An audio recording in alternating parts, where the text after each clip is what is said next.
What up? What up? What up? Thank you guys so much for tuning in to this 12th episode of the Backwards K Baseball Podcast. My name is Chris Asbrock, and as always, I'm your host, and I'm joined, as always, by my esteemed colleague. I'm going to go with that 2 weeks in a row, Scott Kaiser. Scott, my man, how you doing, buddy? What's up, dude? This is the second week in a row, too, by the way, that because of the way the hat is positioned, I've thought every time I glance at you, it looks like you're wearing a do-rag. Last week it was white, so it gave it away a little bit better. But this week, as the show was starting, I couldn't help but laugh at the fact that I'm like, it looks like this dude's wearing a do-rag. Maybe I am. I mean, I'm sweating my ass off here right now in my room. I was just gonna say, there's nothing wrong with it. If you're gonna be wearing a do-rag, it's a good time for it. It's hot as balls, dude. It is literally like I'm in the seventh dimension of hell right now. This is awful. So bad. I literally went out and bought a fan just on the way home. I dropped my oldest off he had a soccer camp or whatever, so I dropped him off and then ran by Target real quick to grab one of the big stand-up oscillating fans to go in the house here, because the boys are their room's like above the garage, so it's literally like a freaking boiler there. Oh, I was like, man, poor guys. I feel bad.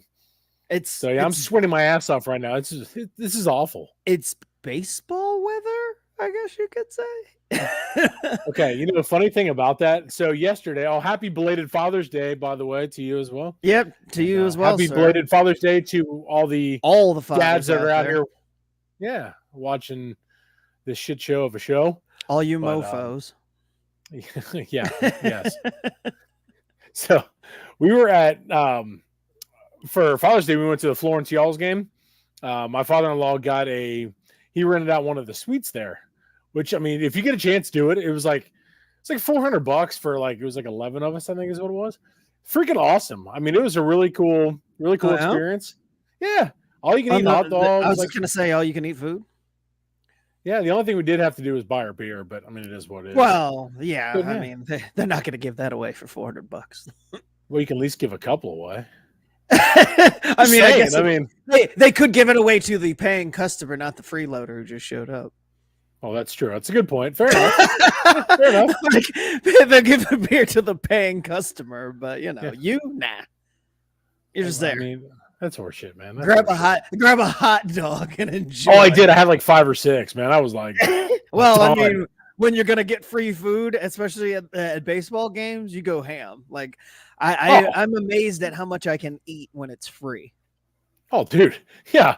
I'm sitting there and I'm like, I got back from vacation. I was like, okay, all that weight I gained, I've been back in the gym, trying to cut it. And then I literally go sideways. All it takes is one baseball game. And next thing I know, I'm completely sideways. It is what it starts tomorrow.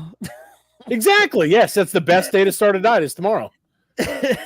So, but I was sitting there we're at this game and I'm like, man, it is freaking, what the hell? Rex checking in from the Smoky Mountains saying that it's in the 70s. Must be nice, Rex. Thank you for checking in from the Smoky Mountains, but also enjoy your 70-degree weather, because it is anything but back here in Ohio. Just boilerplate. Dude, it's awful. We're sitting there I'm like watching this game and I'm like, man, you know what? I miss playing, obviously in the summertime when it's hot as hell. But that was like, man, I don't miss it though either. This sucks. Standing there in heat like this, I couldn't imagine, man. Dude, it's awful. Man, it's awful. And I'm sitting here watching the College World Series right now, and I'm like, dude, you're in Omaha, so it's hotter than hell there. It's way hotter there than it is here. And I'm like, dude, that sucks too, man. Like, it's miserable. It's just overall just horrible. I'm just not built for the heat. It is what it is.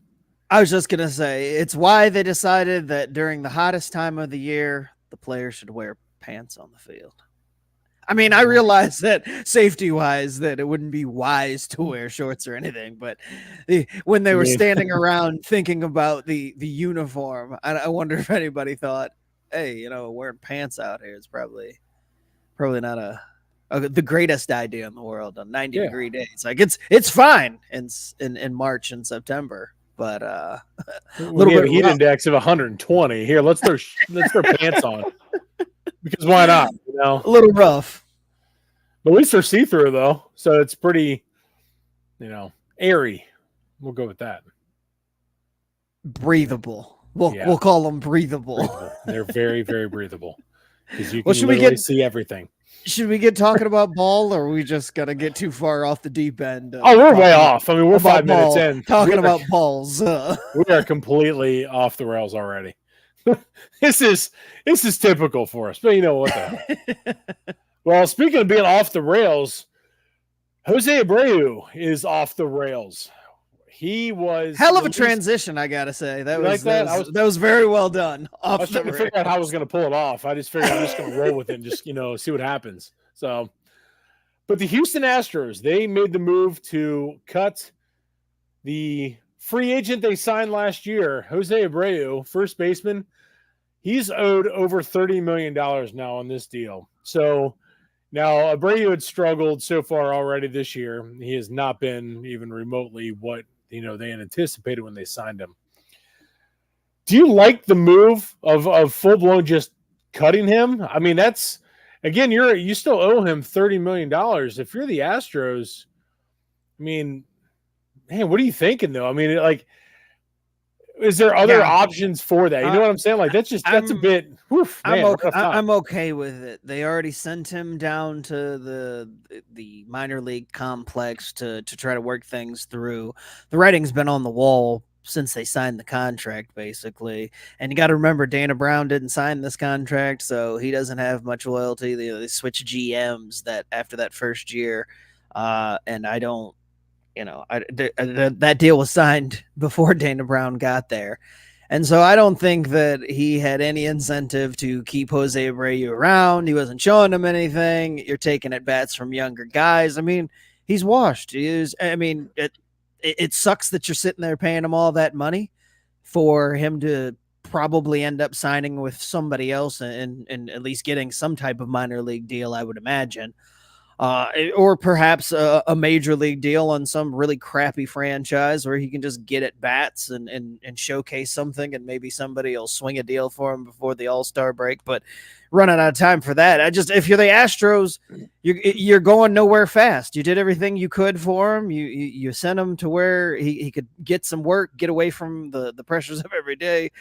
The season had just started. It was going even worse than the beginning of last season when it was clear that maybe things had slowed down for him. And so, I mean, I'm very much the advocate of, when you spend the money, you want to get the most out of it. But if it's clear that you're just spinning your wheels and a guy at this stage in his career too, right? Like you're paying him a bunch of money, but he's clearly at the end of his career. There isn't. He's 37 years old.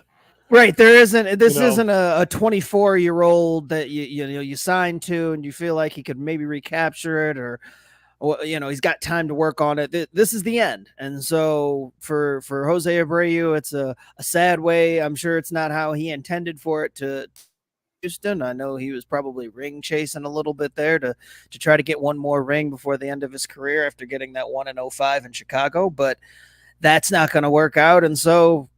At this point, he's just kind of playing out the rest of his career, and it's better that the Astros go on about their business and give a younger guy a chance, because we talked about it.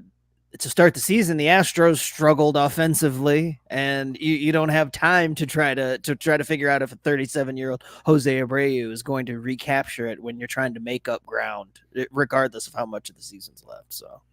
I mean, he's batting 124 on 113 at bats. I mean, it's just right. It's not beneficial at all.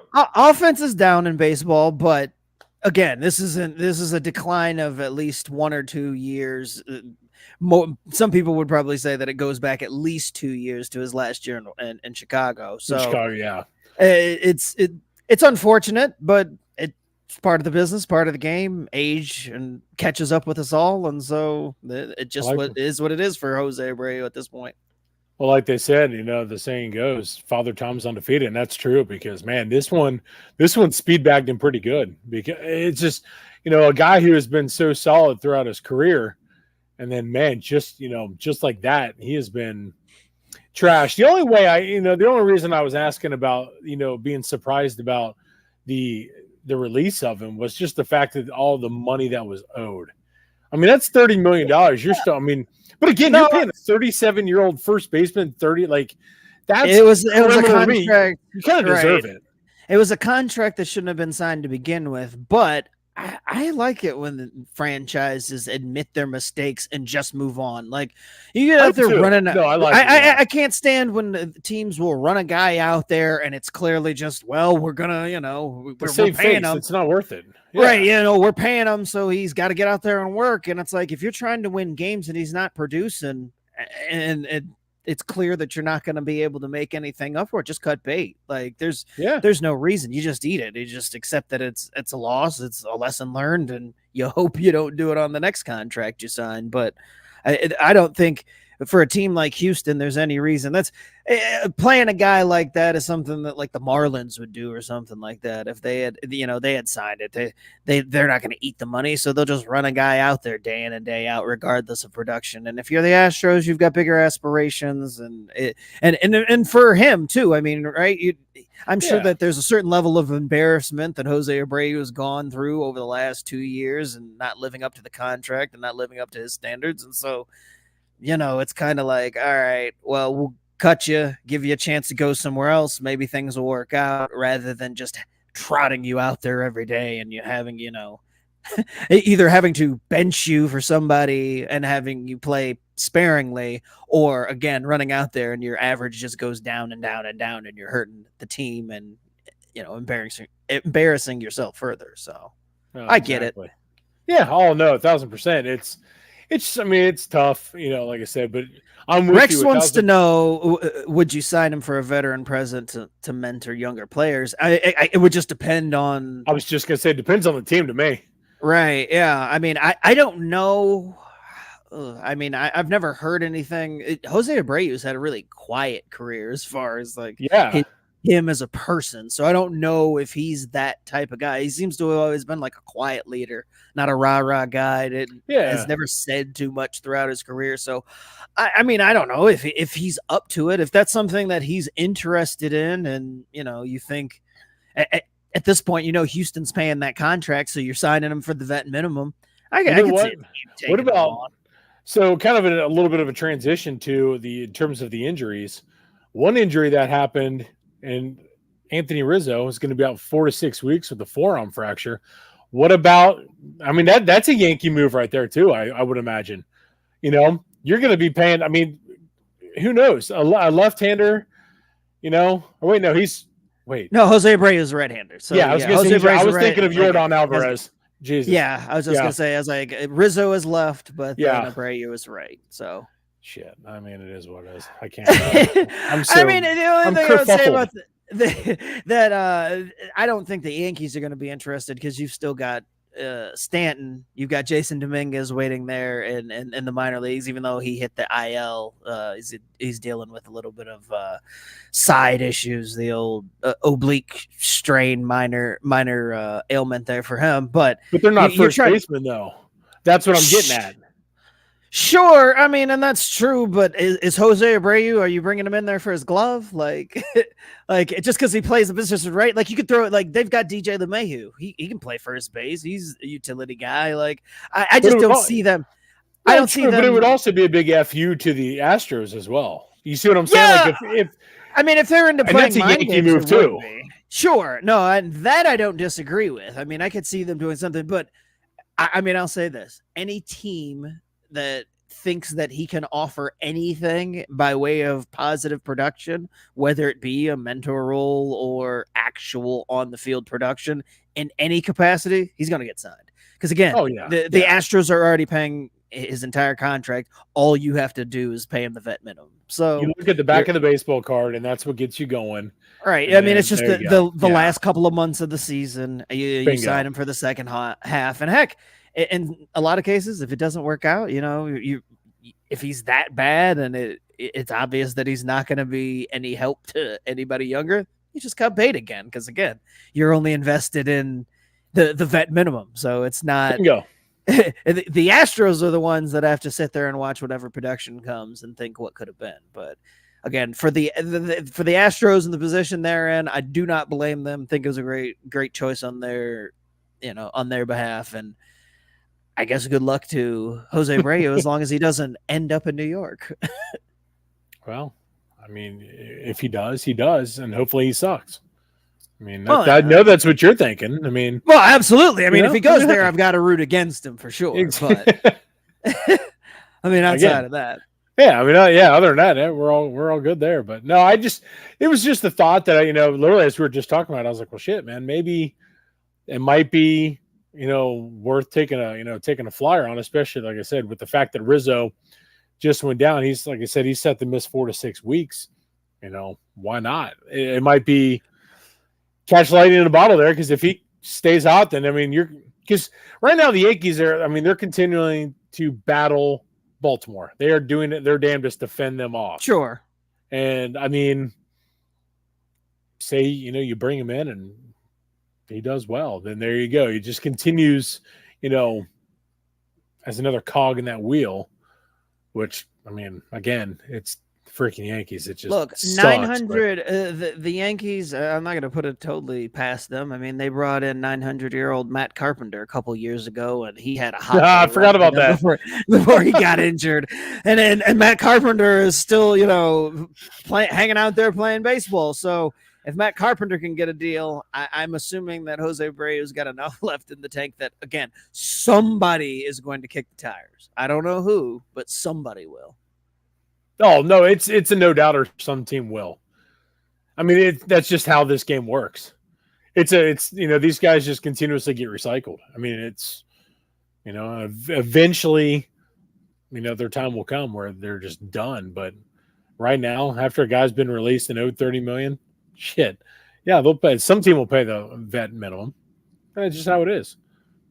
I'm okay with it. I mean, hey, who knows? You never know. Catch lightning in the bottle. That's all I look at. So. Let me see if I can do this transition thing like you did. Speaking of catching lightning in a bottle, Major League Baseball catching another one of their own. This is two weeks in a row, my man, that we're talking about gambling in baseball. This time, one of the officials. What's this guy's name again? Because it's an umpire that Pat Hoberg. What a hoe, Berg. Whoa! Sorry, awkward pause. My bad. Yeah. Anyway, you said Fred Hoberg. Why do I keep wanting to call him? Dude, what are you doing? Hoiberg. I keep wanting to call him Fred Hoiberg. I don't know why. And you're going to shit on me for messing up names. Holy shit. You are like not even caught up this week when Major League Baseball disciplined him after an investigation that they had launched themselves to determine that he had been tied up in gambling. Now, Major League Baseball did not announce whether or not he was suspended or if he had gambled specifically on baseball. It was just that after their investigation, they concluded that he needed to be suspended in some way, shape, or form. Pat is appealing the suspension, saying that he has done nothing wrong and is denying the need for the suspension. But I feel like on the heels of all of the players getting knocked for gambling last week, and we talked pretty extensively about how this is going to be a problem for Major League sports and professional sports with the proliferation of gambling both inside and outside of sports. And here we are a week later with one of the officials. Now, the good news is that he hadn't umpired a game yet this season, and Major League Baseball made a point to say no games were compromised. Nothing happened. Everything's good here. We caught it before, but I mean, dude, this is one of those worst looks. And I feel like it didn't get talked about a whole lot this week, or it did, and then it kind of just went away. But it's one thing when the players are doing things and it's, we laugh and ha, it's guys that hadn't, barely started their career or minor leaguers or, back end of the roster guys, whatever. But it's another thing when the referees, the umpires, the officials and stuff, that this has happened in sports before. It's an entirely different level when they get compromised, because then nobody can really trust what's going on in front of them as far as, the sanctity and everything going on the field is everything on the up and up. So I told you this is the tip of the iceberg. Once sports betting became legal, it was bound to happen, because now it's readily available for everybody.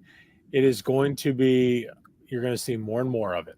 It's just how it's, as soon as it was legalized, again, slippery slope for all involved. And now, I want to say I saw or heard something stating that it was confirmed that he did not bet on baseball. But now, I mean, I'm trying to find, as you were talking, Scott, I was trying to look and see. I looked pre-show. I couldn't find anything. I couldn't find anything that said that he definitely didn't bet on baseball. It was just Major League Baseball saying, "Oh yeah, no, he didn't. We're good. Nothing to see here." I mean, they're saying like it was going back to, yes, during this year's spring training, they commenced an investigation regarding a potential violation of MLB sports betting policies. He was removed from the field during the pendency of the investigation.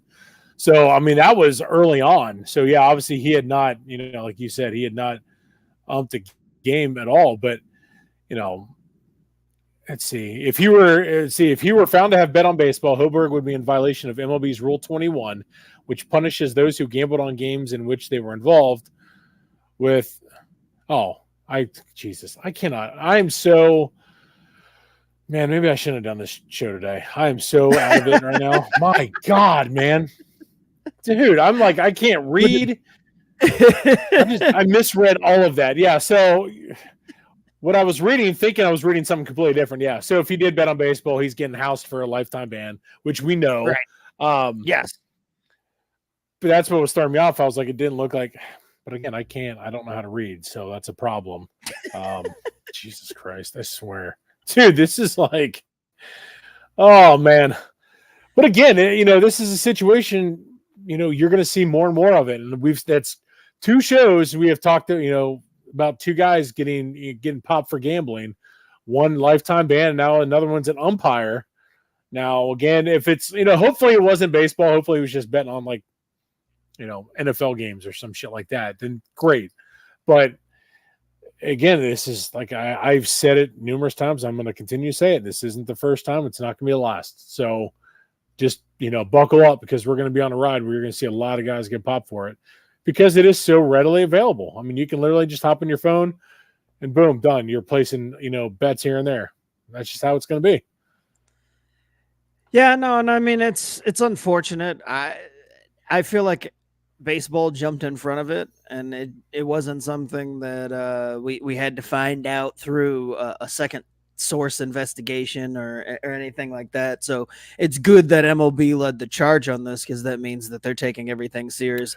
And I'm sure and they should. Right. No, absolutely. And I'm sure that when they were conducting the investigations with the players, it was one of those things where they're like, well, let's just do a full, get in there and do a full body scan and just check out the entire operation, make sure everything's on the up and up, and make sure that none of these databases or systems or gambling, apps or anything are able to trace anybody else back here that anybody can question us after the fact. So good for them for nailing one of their own and getting out in front of it. And just like with the players, man, I honestly, I think it's worse when the officials get popped, because, with the players, there's many more of them, and they're not the ones making the calls, but you have no idea.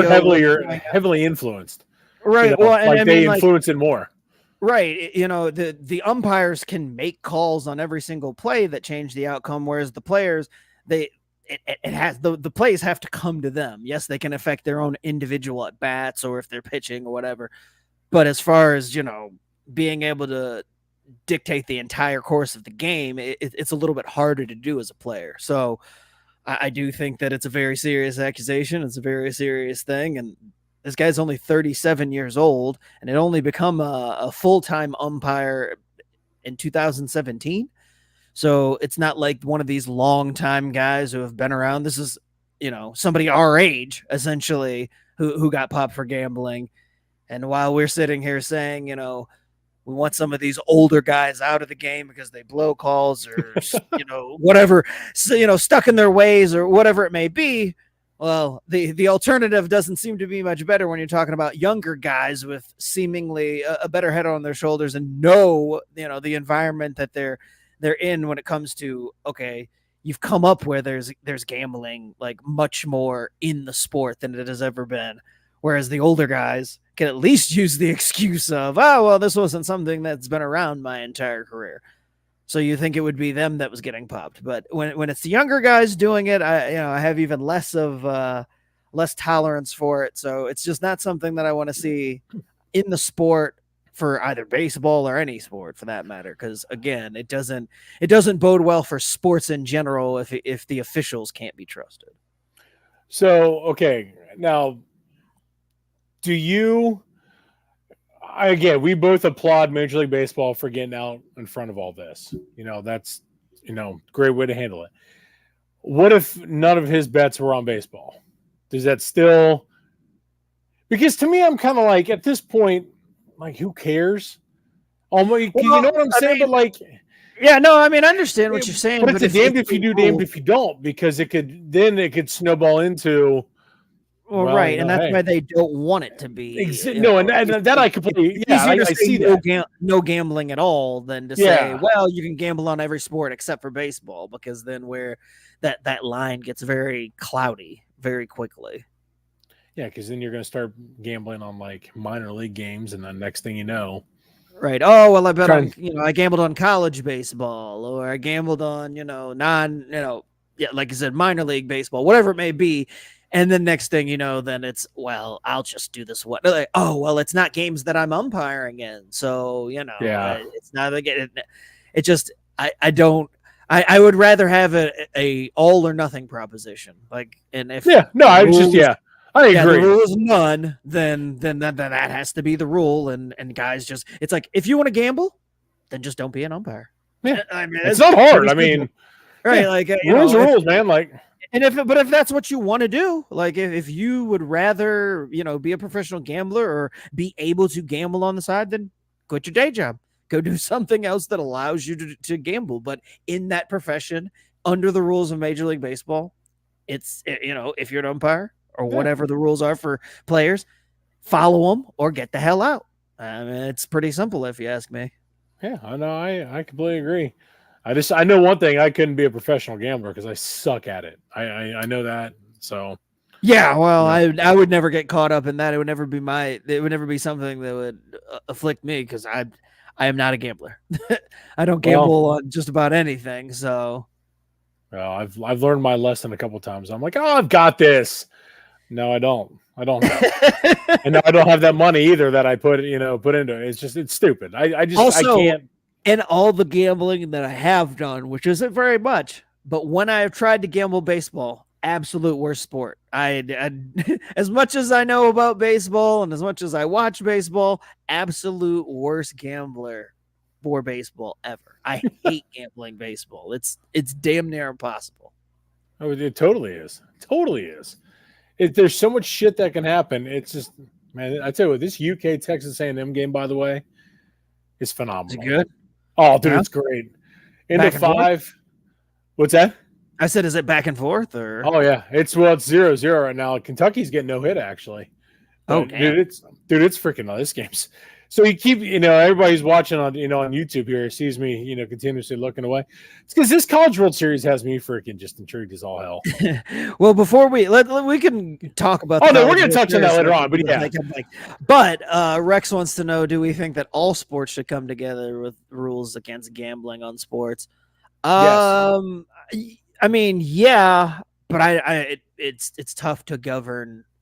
Like you'd have to have like United Nations of sports for like all the different leagues to be able to get together and have. But I think it's a verbal agreement type situation. Like NFL, NBA, NHL. Oh, if you're saying like I was just gonna say like a partnership, like just in general, like hey, this is how we govern our.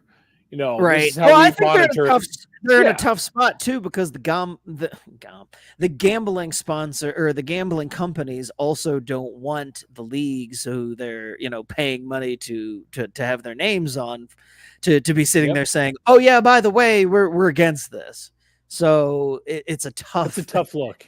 I was gonna say they're sitting there taking their money, but also have to kind of keep quiet. But Oh, I don't yeah, know. That's the fine. argument that a lot of people have is, well, how can you keep the players and officials from doing this when, it says you advertise gambling all over the place, both in the games, at the games, on TV, and all this other stuff. I'm like, well, again, it's two different things. People inside the sport have to know the rules, have to understand the rules, and they abide by different rules.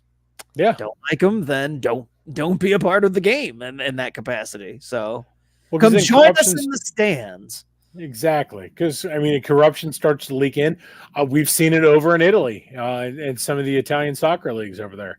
Serie A, there's been some gambling issues over there from Oh, has there? Yeah, yeah, heavily influenced Yeah. shit. It's like stuff like that. It can't happen. Like that cannot afford to happen. It comes down to the entire integrity of the sport, and that's where especially when you see an umpire get popped, that's bad. Like that's but again, Major League Baseball is seemingly the only one that's really getting out with a zero tolerance policy on it, and I love it. I absolutely love because again, got to keep the integrity of the game, as best as you can, and that's what MLB is doing. It's great to see though.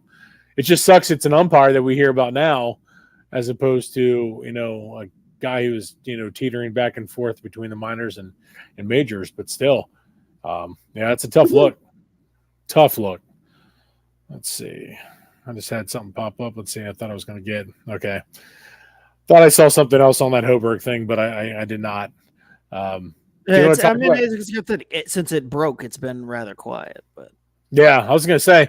I thought I had, like I said, I thought I had something else written down, but I did not. But well, you want to talk about injuries, man? Injuries they've absolutely been running rampant this year in Major League Baseball. I mean, it is like it's a who's list of guys that are going down. And now, like the title of this show here, it was all good just a week ago. ... Now it is not. And if you're wondering what we're talking about in Dodgerland, it is not good. Mookie Betts, he fractured his wrist the other day by hit by pitch, so he's on the IL. And Yoshinobu Yamamoto, who was initially diagnosed with a tricep strain, it has been confirmed a right rotator cuff strain, so he's on the IL. So that's two of their top guys in Dodgerland that are going to be spending time on the IL. Now, Scott, I know you're a Dodger hater and you're probably tickled shitless about all this, but like what, no. I mean, it sucks though. I mean, in all seriousness, it does suck. Yeah, no. This is not a good weekend for baseball. The Yamamoto news sucks, obviously, because the big prize one of the bigger prizes of the offseason, both for Major League Baseball and in the acquisition of Yamamoto coming into Major League Baseball from the Japan leagues, and the Dodgers being able to be the ones to win the prize ultimately and signing him. We've talked about it before, $325 million. And now he's on the shelf for probably what looks like anywhere from 6 to 8 weeks. The rotator cuff injuries, the length varies. Some guys can return slightly sooner, but the diagnosis averages somewhere around 4 to 8 weeks. Not good at all for Yamamoto and his rookie year. It has not gone as well as I'm sure he or the Dodgers have hoped for. He's pitched all right. He hasn't pitched to the level of what the most money for any starting pitcher to ever ink a contract in Major League Baseball. He hasn't met those standards quite, but he's been up and down, a lot more up than down, and he's been fun to watch as advertised when he has been on. So it's a shame that possibly for the rest of this season, but at the very best, the back half of the majority of the back half of this season, he won't be available. And then Mookie Betts, one of my favorite players, non-Braves in baseball. You hate to see it. It feels like we've seen this type of injury quite a bit the last few years, where guy gets hit by a pitch right in his hand, and it's the part of the hand that's holding on to the bat, so that impact between the ball, the bat, and the hand, basically making the bones of the hand the meat of a sandwich and just crushing immediately breaking the bones in the hand. Boom, 6 to 8 weeks for him as well. Mookie was, in good spirits as far as being positive about cheering on his teammates and hoping that he could get back as soon as possible. But even he was realistic that, he knew he was going to miss some time. And then it was confirmed 6 to 8 weeks rather earlier this evening. Tough blow for the Dodgers to lose one of their top starting pitchers and one of their MVP candidates. Not exactly the way you want to go about trying to get back to the World Series and win it if you're the Dodgers. But I got to say, if you are a Dodgers fan or if you're the front office for the Dodgers, at least you got to be thinking, whew, thank God we've got Ohtani. Because imagine if they had not signed Ohtani this season and you were looking at the fact that you were down Mookie Betts and all of a sudden it's just Will Smith and Freddie Freeman in that lineup as far as the big time name brand bats there at the top of the lineup. So at least they have Ohtani to fall back on. Ohtani will probably be in leadoff where Betts occupied most of this season. Manager Dave Roberts did say that Ohtani will probably move up to that spot.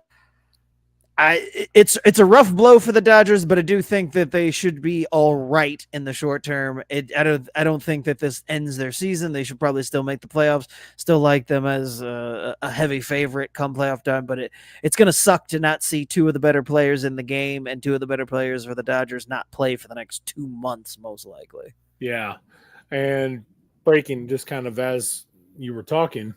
TJ Friedl just came out of the game for the Reds. He laid out for a ball, made the catch, and then came up incredibly lame, holding his hamstring. So they just took him out. We're in the bottom of the 5th. It's 4-1 Pirates. It looks like they've shifted Benson to center field. And is it Hurtubise over and left, I think is how it is. But, again, tough break for TJ Friedl. This poor guy, man, like – I was going to say, he's been dealing with injuries all season. he went and got this ball, man, and laid out and made a great play. And he tossed the ball to he was on both knees, kind of hunched over a little bit and tossed the ball to Will Benson. And, and then David Belton trainer came out and it just, man, it sucks. Literally just happened. It never fails, man. It's just, again, it's another player. Now, granted, is he a superstar? No, he's not. But, when it comes to, just seeing all these guys go down, the loss, like you were saying, Scott, of Betts and Yamamoto, it does. It sucks because this game is better when the stars are playing. Plain and simple. It's better when the best guys are on the field each and every single night. And unfortunately, we're being robbed of that this year.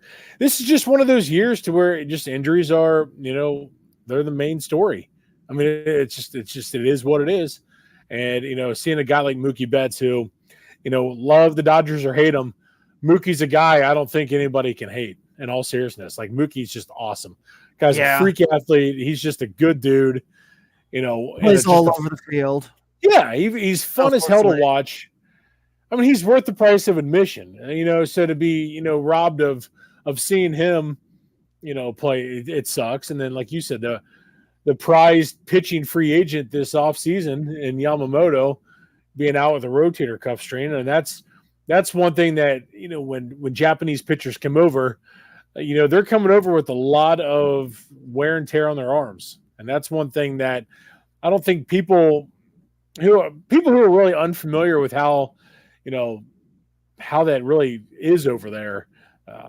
They just don't realize, like I said, these guys come over and they're almost a ticking time bomb when it comes to injuries. And it's just a matter of time. We've seen Ohtani. Look at Ohtani now. He's, God only knows what you're going to get from him now. In all seriousness, he's not going to pitch this year. You know what you're going to get hitting wise. He's absolutely elite, but we haven't seen him pitch. He can't pitch. So who knows what you're going to see from him? Was it Shota Imanaga? he was down at one point this year. Kodai Senga down, this year. It's just these guys. It's again the wear and tear catches up with them, and that's just unfortunately what you're seeing now. And hopefully, with Yamamoto, gets everything taken care of and gets back to healthy because when he's on, he's fun as hell to watch. So it just sucks, seeing all these guys go down. Again, another injury, like we said, we had just talked about was Anthony Rizzo for a Yankees ball club that is a game and a half up on Baltimore right now, and the Yankees have been, the best team in baseball, for the majority of the season. Kind of going back and forth with Cleveland and others, but that's a tough loss for the Yankees as well. Now, granted, they are going to get back Garrett Cole, who's going to be making his debut. I want to say I thought I saw Wednesday. I think is when. Yes, Wednesday is when they'll be back. So I mean, it's great. Now you're going to see one of the top pitchers in the game back on the mound. So you lose one, but you gain an absolute ace in Garrett Cole. But again, a tough break for Anthony Rizzo, just being another guy going down. Now, Scott, I know I didn't want to do this to you, but in terms of the Braves, man, you guys literally just can't. Can't catch a break. It's not your year, man. Not your year. Michael Harris II going on the IL with a strained hammy, and also not looking good for the diagnosis on him. No timetable, but they said it'll be a while. So probably looking at 4 to 6 weeks on the hamstring there. We talked about it. You mentioned it. This season has been a rough one for injuries, especially for top end, high level talent across baseball. I mean, injuries come for everybody. Nobody is immune to them, but it just seems like this year, some of the biggest names in baseball are the ones that are going down, and it's happened at quite a breakneck pace. Tonight, get back Trey Turner, but that's in light of Mookie Betts going down. So when one comes back, one is there to take his place seemingly every time we've turned around this season. So it's been one of those years, but at the end of it all, baseball still has to be played, and that just gives other people opportunity to step up. But it does suck for fans to have to endure watching the cream of the crop and the stars that you want to come out to see go down, especially for a long time too. It's one thing when guys are on the shelf for the minimum stay or they're even 15 days or whatever, but when you're talking about these guys missing half the season, a third season with 6 to 8 week injuries, like it's really damn tough. And I mean, it's tough for baseball. We haven't seen Mike Trout from the torn meniscus in over a month. So, it's and he doesn't have a timetable for a return. May not see him the rest of the season. So it's not fun to have to deal with all of the injuries either for baseball or the fans. Yeah, it's just, I mean, again, this is one of those years, and hopefully, Mike's saying that after the Friedel injury, he's starting to believe in the John McSherry curse for the Reds. Can't argue that. I mean, I at least believe it for Friedel, because the dude's had like 3 pretty significant injuries, and hopefully this one isn't serious. But he broke his thumb, hurt his wrist, came back the day he was off the IL. He went right back on, and it's just been one thing after another for him. So hopefully this isn't anything serious, but as we've seen so many times before, it feels like every time an injury happens this year, it's been of the serious variety rather than anything that's short term, unfortunately. And Paul Skenes just picked off Ellie De La Cruz at first base. Oh, that's right. That's right. I forgot that that was the matchup tonight. What's crazy about that? On the bright side, this is a June 17th game between the Reds and Pirates, and the Pirates altered their rotation in Colorado this past weekend so Paul Skenes could face the Reds this week.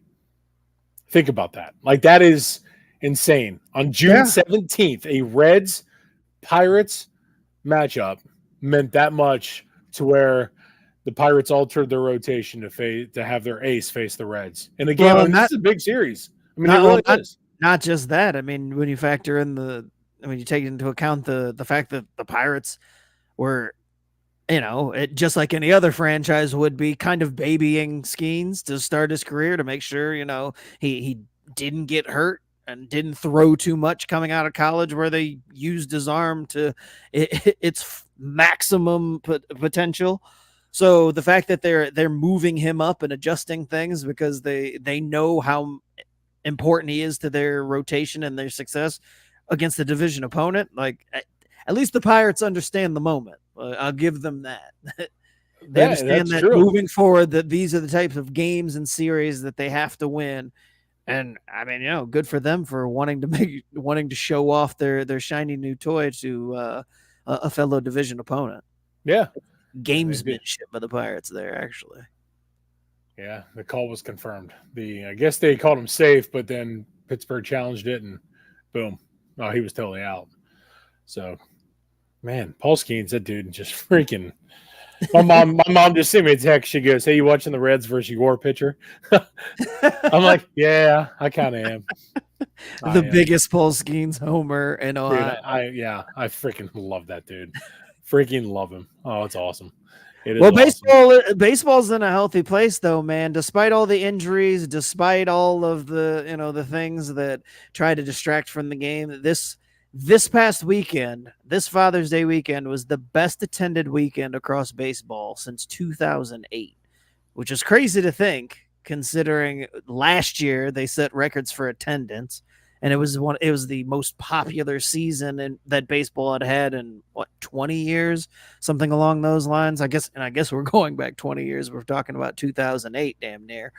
But at least baseball's in a good enough place that, despite the news of umpires who are going rogue with gambling, players on the back end of rosters who are going rogue with gambling, and the mounting injuries to superstar. If you're a superstar in baseball, watch your back, because the injury bug is coming for you. It feels like the meme of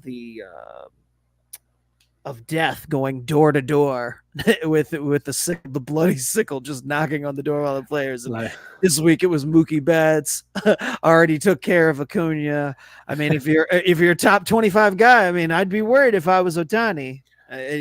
Already got his arm. Hopefully, you might want to take a day off or two. It's just been one of those years. So. It has. But again, you know what? And that's one thing. With it being, like you were saying, the highest attended weekend in 16 years. That's incredible. I mean, it really truly is. And here's the thing. And what does that lead to? No freaking excuse for teams not to spend money. Money is there. Especially since right now only about 5 teams are eliminated from contention. So yes. The team, not only is the money there are teams incentivized to spend that money because they're in a place where they can contend and make a push for the second half of the season. I think I looked at the standings earlier. The wild card standings in the National League the Braves are at the top. I can't remember who was in second. And then there was 7 or 8 teams, all one game back of a wild card spot. Which is exactly what baseball wants, and which is exactly what fans should want when you're talking about being in contention or being in a spot where within the next few weeks we're going to be talking about deadline moves. So let's see. Oh my God, you're not kidding. Yeah, it's Braves, Cardinals, Padres. That's who it was, the Cardinals. Those are your 3 wild card teams. And then you got the Nationals, Diamondbacks, and Giants are half a game back. Reds and Pirates are 1 game back. Cubs and Mets 1.5. And then you get the Rockies and Marlins 10 and 12 games back. That is freaking believable. Dude. Yes. So essentially the entire National League is still in contention. Exactly. Yeah. That is unbelievable and freaking awesome for baseball, man. Like that's what you want. Like, you want to be able to go into July, going into the All-Star break thinking, damn, man, my team's got a chance. That's all you want as a fan. Like, at least give me the rest of the summer to be, intrigued by the game as opposed to being look at the Rockies and Marlins. I mean, could be either one of those fan bases. God forbid. But this is exactly what you want. And here's the thing, like I said, and I've said it before, the money is there. So baseball is its healthiest it has been in decades. It's time for these owners now to step up and spend the money because there's no excuse. When baseball's coming out there stating, hey, this was the highest attended, weekend in, 16 years, that's how this has been. Viewership's been up. Attendance has been up. Don't give me the shit that we don't have the money, because you do. Now spend it. I mean, that's just what it comes down to. It's just like, you're going to make more money. You spend money to make money, and that's how it is. You put a good product on the field, any other year where you're not getting murdered by injuries, it's going to usually pan out for you. So do it, damn it. It's so frustrating that some of these ownership groups come out and say, well, we just, we don't have the money. You do. Bullshit, you do. I don't want to hear it. Make it happen. So, good for Major League Baseball, though. It's, again, the young talent that we have in this league right now, mixed in with some of the, the veteran studs and all-stars and elite players. This game is, again, it's as good as it's ever been. And, baseball fans, just buckle in, man, because it's going to be one hell of a ride these last, 3 months, 4 months. Let's do it. This is going to be awesome. I can't wait.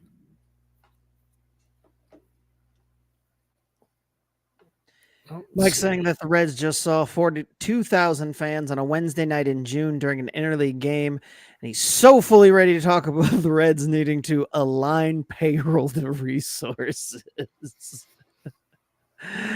Yeah, well, that's the type of stuff that we hope we don't hear in the next couple of weeks. In some of these franchises cases, when you're looking at the Pirates and the Reds specifically for the next couple of years.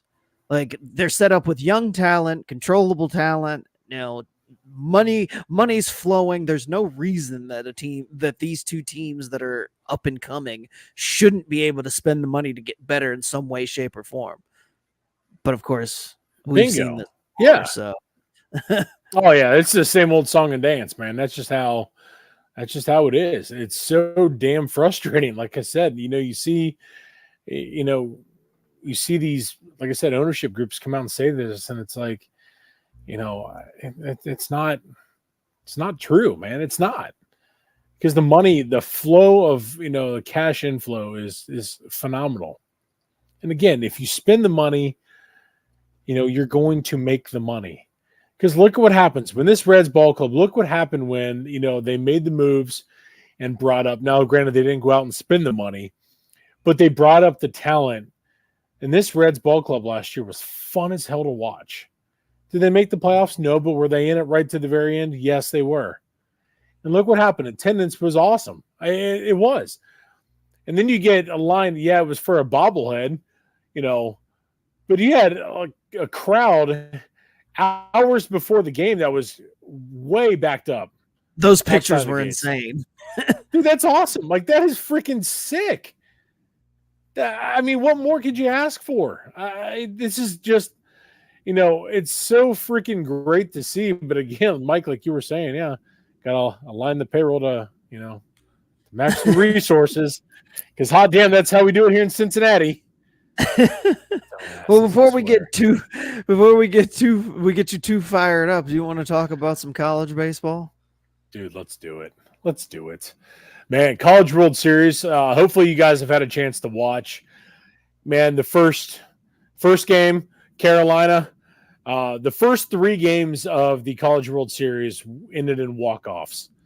The 4th game ended in it didn't really end, but it was a game-saving home run robbery, in the middle of the night, to end that 4th game. It's just been incredible. Vance Honeycutt for North Carolina has been the stud. He's going to be a first rounder this year in this coming draft. He walks it off. He had a walk-off home run in the Super Regionals, continued his hot streak and walked off Virginia in game 1. Game 2 was, I'm trying to think here how that worked. Tennessee, Tennessee, they come rolling back in a game against Florida State that was just an absolutely incredible game that saw Christian Moore, who was an absolute freak of a player as well. He hit for the cycle. That's the second cycle in the history of the Men's College World Series. And he caps it off. Hit an absolute piss missile to center field, to cap it off with this home run there. But Tennessee scores, I want to say 3 or 4 in the bottom of the 9th to walk off Florida State. That was incredible. And then Kentucky the very next day, they walk off NC State, and just in the game that was, phenomenal to watch. And then Texas A&M and Florida. Texas A&M, like I said, was a Jace Laviolette, who's going to be a first rounder as well. He robbed, I can't remember who it was off the top of my head, a home run, just in the bottom of top of the 9th, I think is when it was, to preserve that victory. It's just, this has been just unbelievable to watch. Now we've seen a couple teams going home. Virginia, they were knocked off yesterday by Florida State in the elimination game. This afternoon, Florida knocked off NC State. Again, Florida continues to shove it right up my hoop after I said they didn't deserve to be there. Here they are. They continue to advance, where they will face the winner of this Texas A&M Kentucky game. They'll face the loser of that in the elimination game as well. But again, the star power in this has been unbelievable. Drew Bean, starter for Tennessee, looked unbelievable. Last night's game against North Carolina, he was just flat out dealing.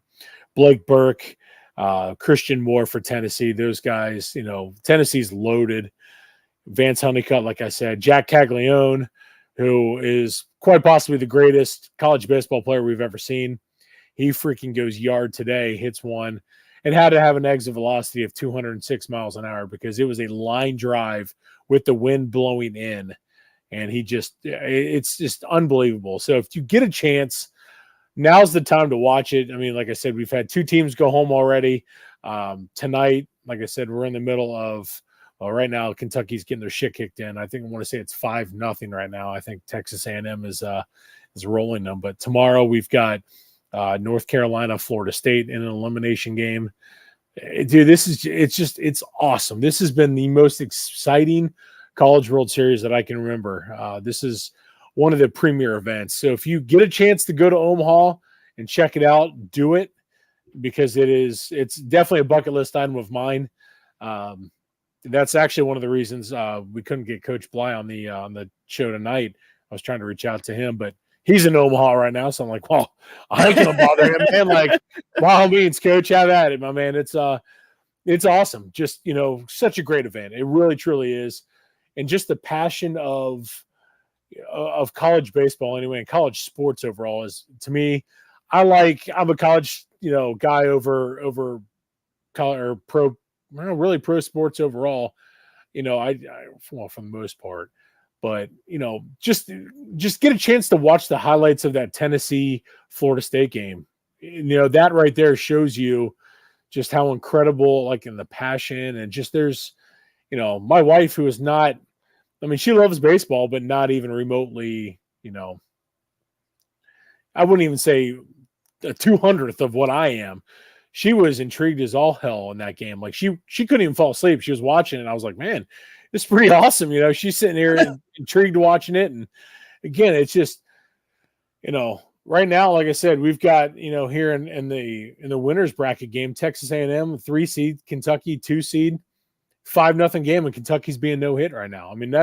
That's what you're seeing right now. It's just supreme talent, fun as hell to watch. Guys that you're going to be watching for your favorite team here coming up in the next couple years. These guys are all on display at Charles Schwab Field in Omaha right now. It's you have to watch it. I cannot toot that horn enough.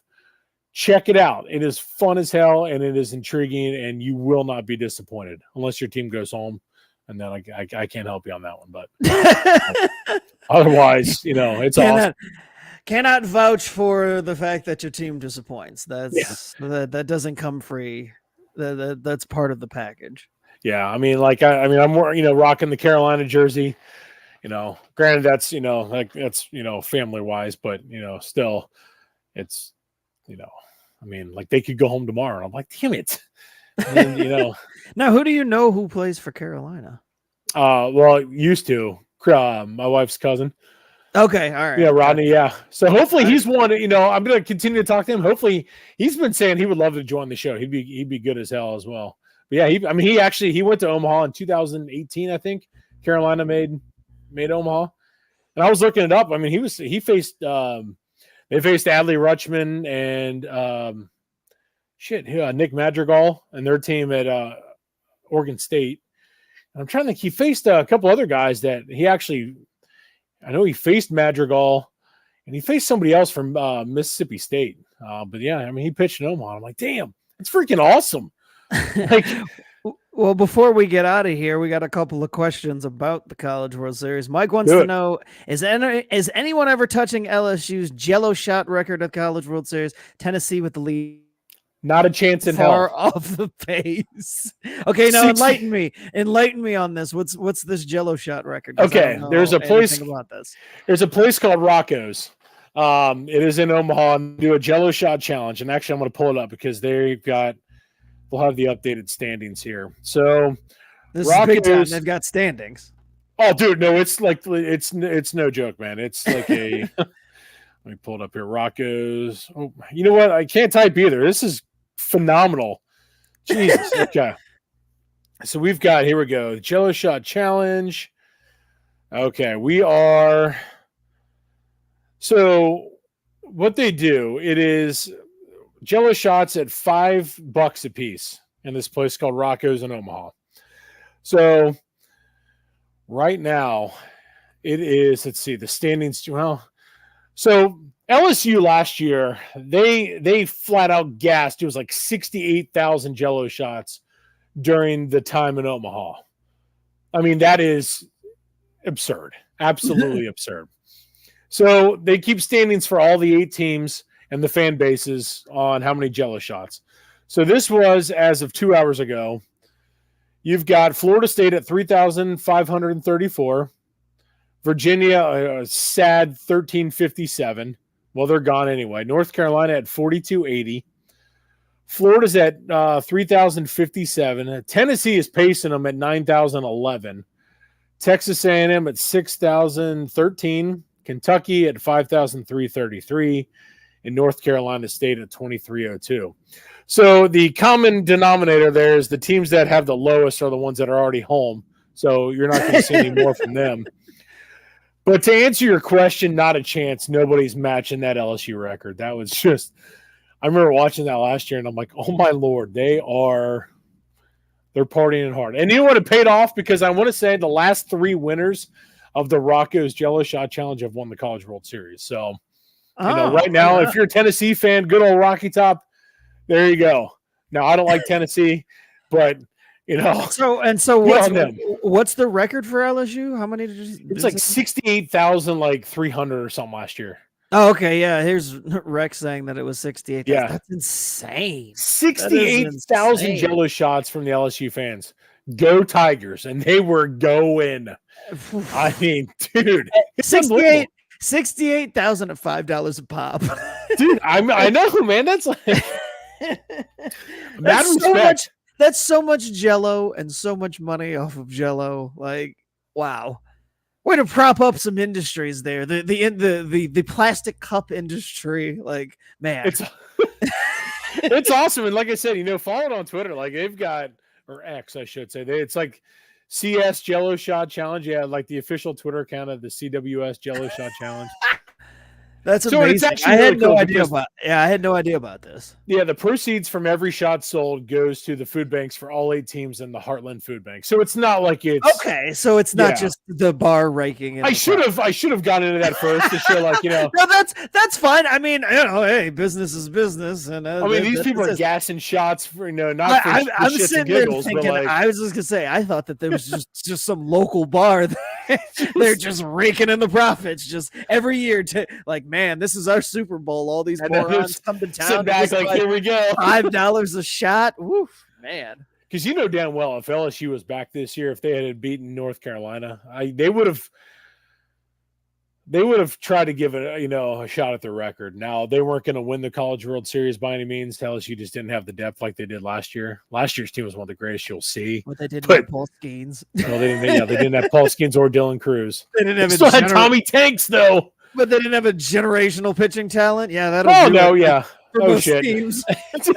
Hate when that happens. But you know damn well they were going to put they were going to try their damnedest to make it happen. But Jesus, 68K though. That's That's so unbelievable. impressive. That's so It is, impressive. man. It just, because this is going to go on another 7 days. So College World Series goes on through, I want to say that, through Monday. So if it ends up going to a game 3, which would be Monday night, I mean, shit, you can see, It's a lot of You're damn wa- Jello shots. dude, you're way off the pace though, man. That's, whew. Ooh. Yeah, that's a rough one. You're 59,000 shots off. So Tennessee's got some money to spend. Tell Peyton Manning he's got to come in and pony up. Dude, when you say it that way, 59,000 Jello shots left to tie that record.